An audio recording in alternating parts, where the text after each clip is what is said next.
નમસ્કાર, હું છું ક્ષિતિજ નાયક. મુંબઈ સમાચારના ડિજિટલ પ્લેટફોર્મ પરથી વાત કરીએ અત્યાર સુધીના મહત્વના સમાચારની.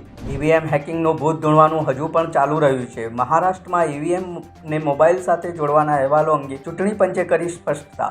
ઈવીએમ હેકિંગના આરોપોને ચૂંટણી પંચના રિટર્નિંગ ઓફિસરે ફગાવતા કહ્યું કે ઈવીએમને અનલોક કરવા માટે કોઈ ઓટીપીની જરૂર નથી, તેમજ મોબાઈલ સાથે જોડવાના અહેવાલો પણ તદ્દન પાયાવિહોણા છે. કાશ્મીરના માફક જમ્મુમાં પણ આતંકવાદીઓનો સફાયો કરવા માટે અમિત શાહે આજે સુરક્ષા એજન્સીઓને આપ્યા આદેશ. આતંકવાદના ખાત્મા માટે ઝીરો ટોલરન્સની નીતિ અખત્યાર કરવાના આપ્યા આદેશ.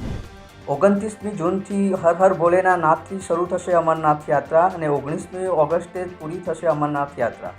જોકે ભક્તોની સુરક્ષા માટે આજે સાઇનબોર્ડ સાથે કેન્દ્રીય ગૃહપ્રધાને યોજી મહત્વની બેઠક.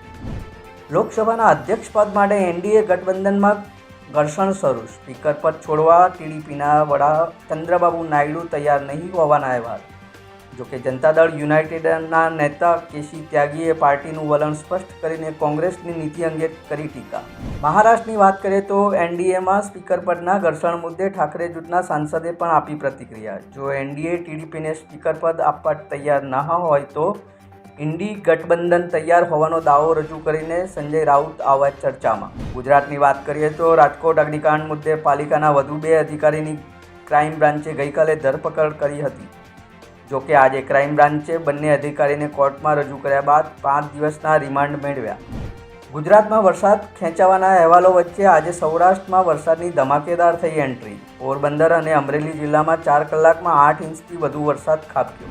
રમતગમતની વાત કરીએ તો ટીમ ઇન્ડિયામાંથી રિઝર્વ ખેલાડી તરીકે શુભમન ગિલને પડતો મુકાવવાના અહેવાલ પછી ગિલે રોહિત શર્માને ઇન્સ્ટાગ્રામ પર અનફોલો કરતા વિવાદ જાગ્યો હતો. જોકે શુભમન ગિલે રોહિત સાથેની સેલ્ફી સ્ટોરી શેર કરીને બંનેના સંબંધો સલામત હોવાના આપ્યા સંકેત.